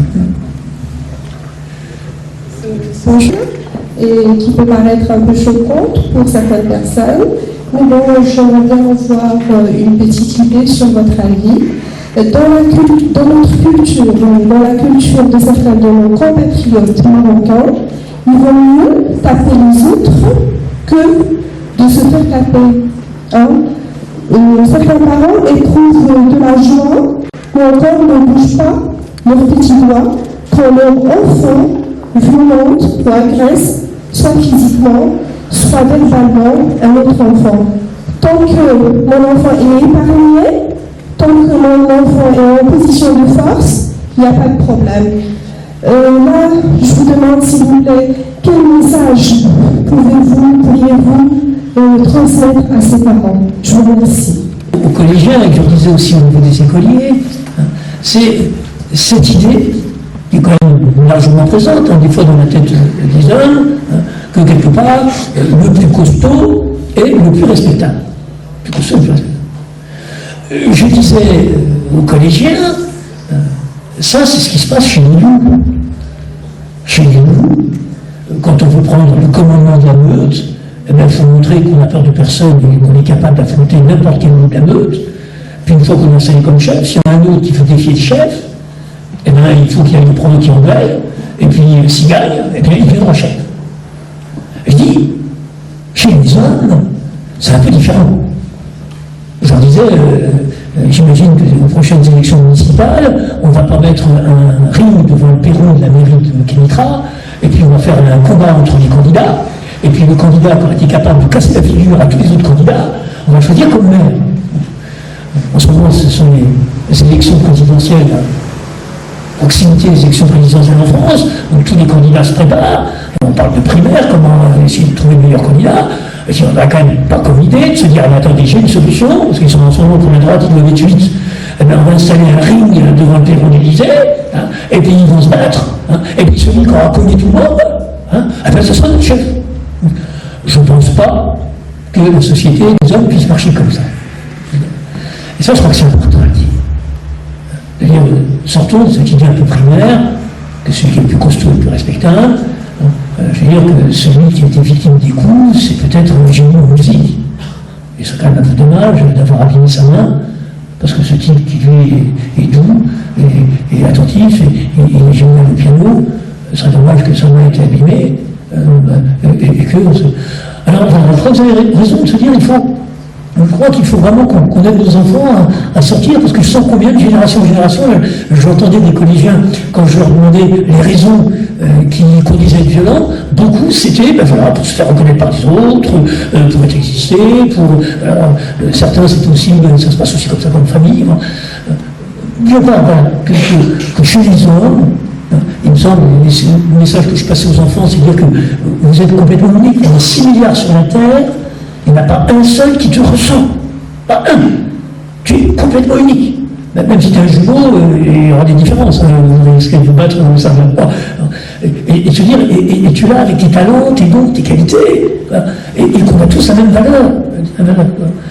Et d'essayer de sortir, parce que je crois que c'est ça quand même qui parfois perpétue la violence, ça va être de penser que parce que le gamin est plus costaud, il va être plus respectable. Je crois qu'il faut essayer de sortir cette idée, hein, et de faire reconnaître à nos enfants qu'il y en a qui sont costauds, d'autres qui sont moins, mais à côté de ça, il y en a qui sont musiciens et d'autres qui sont moins, puis à côté de ça, il y en a qui sont très forts en maths puis d'autres qui sont moins, puis, voilà, et puis qu'il y a une variété de talents, hein, et qu'il ne s'agit pas comme ça de penser que seul a vraiment le droit de vivre, celui qui est le plus costaud, pas comme ça, je poserai comme ça votre question. On va vous remercier pour la qualité de votre conférence. Parmi les points que j'ai retenus, c'est que le délit est commis par un enfant ou un adolescent, mais en même temps la victime est aussi un enfant ou un adolescent. Donc ce qui nous dit, c'est que la sanction est toujours prononcée par un adulte. Là, ça me ramène à un point qui m'a toujours intrigué, c'est le problème de conflit de génération. Donc on le veut ou non, si je suis éducateur ou père, que j'ai 30, 40, 50 ans, mon enfant a 10 ans, donc on ne pense pas forcément de la même manière. Il y a toujours à l'intérieur de moi quelques principes sur lesquels j'ai été éduqué. Donc il y a ce problème de génération. Est-ce que vous pensez que ce conflit de génération a une influence sur le degré d'agressivité et de violence chez l'enfant? Et selon vous, comment peut-on gérer cette situation? Merci. Les unes après les autres, et puis il faut revenir de voir les choses, qu'on est adulte, c'est un peu différent quand on est ado, et que cette confrontation, je veux dire, me semble positive si on arrive à la gérer sans violence. De prendre conscience, l'ado est important qui prennent conscience du point de vue des adultes, et important aussi que les adultes prennent conscience du point de vue de l'ado, et après, autant effectivement, je pense que quand l'enfant est jeune, on est plutôt dans l'imposition, après on va devenir un peu dans la négociation, et puis quand il sera adulte, on sera dans le partenariat, éduquer l'enfant.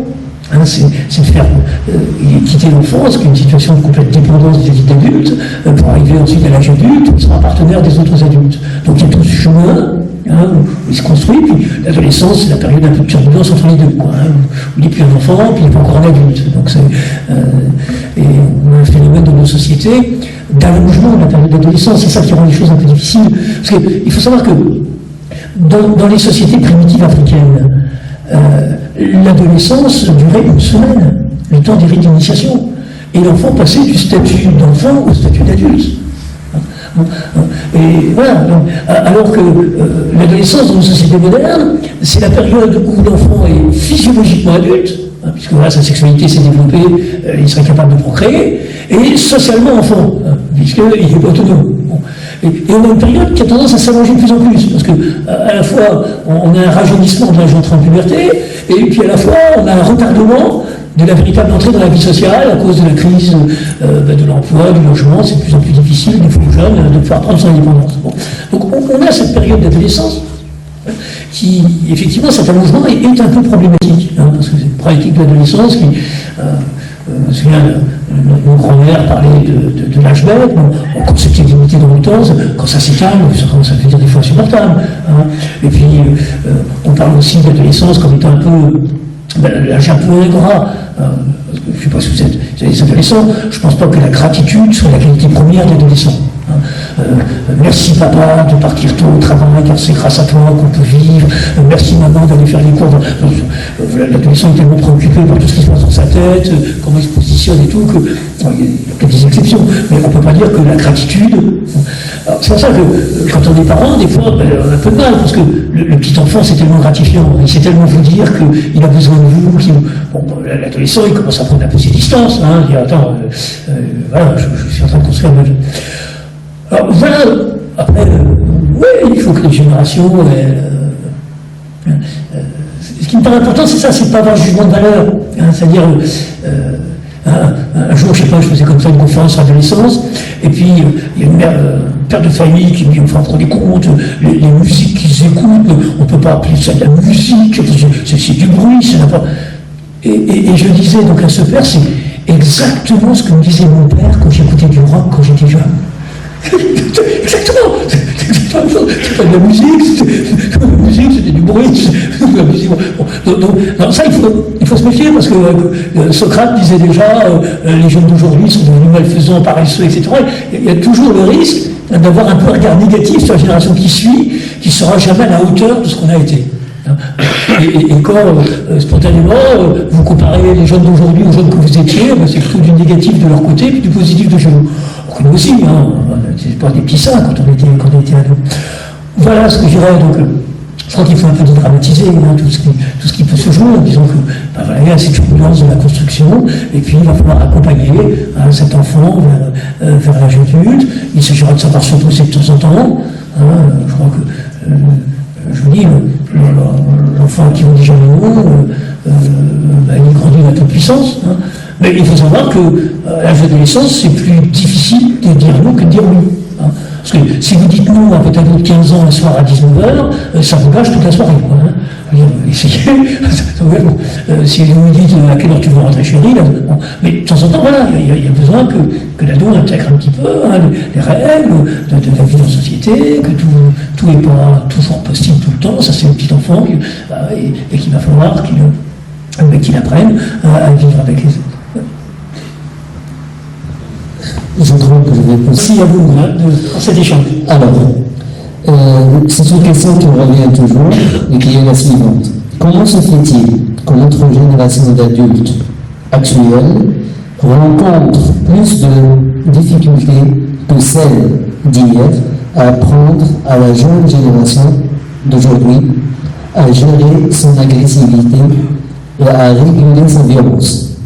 N'est-ce pas en effet aux adultes qu'il incombe d'apprendre à l'enfant à maîtriser son agressivité afin qu'il ne se transforme pas en violence?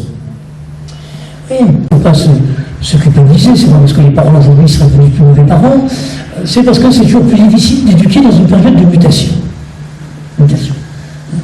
Et que dans ces périodes telles qu'on connaisse, on sent que ce serait plus facile effectivement d'éduquer si tout le monde partageait exactement les mêmes convictions religieuses, et puis on s'en dit que tout le monde, l'ado, surtout maintenant avec Internet, il est à l'écoute de tout ce qui se passe.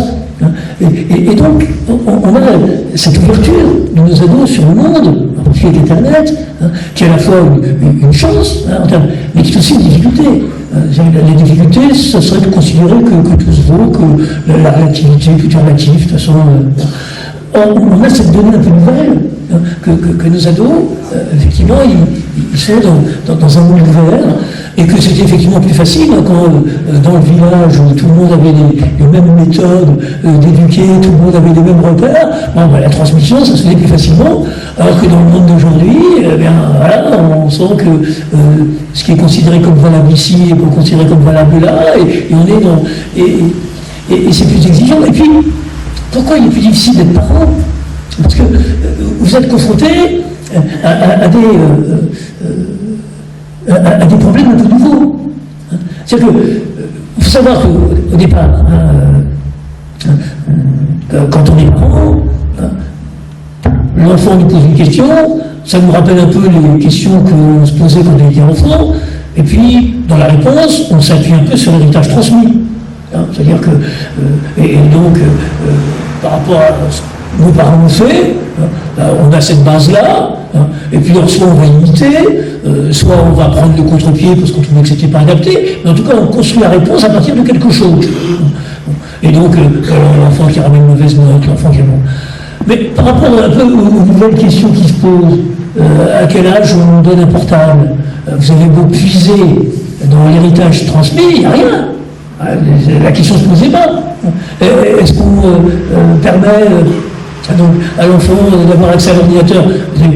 Donc on est avec des problèmes nouveaux où des parents sont obligés d'inventer la réponse sans pouvoir s'appuyer sur un héritage transmis. Et avec des fois des spécialistes qui ont des avis complètement divergents. Alors c'est pas évident, hein, parce que vous devez gérer votre famille avec des questions qui se posent à vous. Et puis, ça je trouve intéressant que l'école puisse permettre comme ça des rencontres de parents, on peut parler un peu, changer entre soi, comment on fait, parce que les enfants ils se transmettent hein, aussi. Quelle est votre position par rapport à ça? Alors, je vois aussi des fois des parents qui sont complètement démunis, hein, parce qu'ils vont interdire quelque chose. Hein, et puis, vous dites non à votre gamine, hein, puis la gamine vous dit oh, c'est pas possible d'avoir des parents aussi ringards. Toutes mes copines ont la chance d'avoir des parents modernes et compréhensifs, hein, toutes mes copines. Et puis vous comprenez rien à rien à la modernité. Ouais, les parents disent bon, alors, souvent c'est une stratégie de l'adolescent, hein, de faire croire que toutes les. Bon, non. Mais quand même, c'est pas très facile, parce que par exemple, attends, je suis vraiment aussi décalé là. Bon, et moi, effectivement, il faut des parents qui flottent un peu, et on sent qu'au niveau de l'ado qui a besoin de repères, bon, quand ils sentent que ça flotte, là, ils en profitent. Enfin, l'adolescent, dès qu'il voit un peu de faille, hein, il est capable de s'engouffrer, il va chercher bien sûr son. Alors voilà, tout ça explique que poser ses repères, c'est vrai que je crois que la tâche est plus difficile. Et il ne s'agit pas d'accuser les parents, je vois des fois des discours tenus en France où on accuse les parents, c'est la faute aux parents. Non, il s'agit de faire face ensemble. Hein, et moi je crois beaucoup à se dire faire face, enseignants, parents, etc. Comment, voilà, quels sont les repères auxquels on tient vraiment, hein, et ceux qui me paraît essentiel de transmettre. Et je veux dire que l'un qui me paraît essentiel, c'est celui du respect. Le respect. Tu dois te respecter toi d'abord, donc d'éviter des conduites où tu ne te respectes pas. Quand je vois, moi personnellement, quand je vois un gamin qui revient complètement ivre, oui, moi la première chose que j'aborde, c'est que ça me fait mal de te voir dans cet état délabrement. Ça me fait mal. C'est pas si mauvais, ça me fait mal. Mon fils, moi j'aime bien quand il est debout, il est droit, mais de voir dans cet état-là, mais c'est ça, faire passer d'abord comme message, comme quoi, je ne peux pas supporter que tu ne te respectes pas. C'est pas te respecter d'être dans cet état-là, tu dis n'importe quoi. Et de se dire, de vraiment faire passer comme vraiment ça, d'abord le respect de soi et puis le respect de l'autre. Et que là, je crois qu'il faut vraiment être ferme, enfin je veux dire, être ferme, parce que c'est vraiment la base d'une vie heureuse en société. Et je crois que c'est une valeur partagée par tous, parce que quand j'écoute les adultes, souvent ceux dont ils souffrent le plus, quand ils parlent des jeunes, c'est du manque du respect des jeunes à leur égard. Et quand j'écoute les jeunes, ceux dont ils souffrent le plus de la part des adultes, c'est ce qui leur semblerait être un manque de respect des adultes à leur égard. Alors je me dis, il y a quelque chose de rassurant, c'est que tout le monde est d'accord sur la notion de respect. Alors maintenant, comment la vivre? Parce que des fois, les codes avec lesquels on manifeste le respect, c'est un peu différent d'une génération à l'autre. Mais comment vivre, et je suis heureux de terminer sur cette notion, parce qu'il me semble vraiment que le contraire de la violence, c'est le respect. Le contraire de la violence, c'est le respect. et que si je suis habité par cette notion de respect, que je dois respecter l'autre, et puis qui me doit respect, mais que je dois aussi me respecter moi-même, je crois que c'est vraiment le plus grand antidote à la violence. Merci de votre attention. Beaucoup plus de respect pour vous aussi.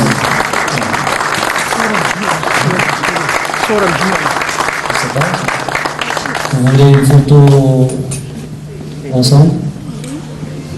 Oui. Voilà.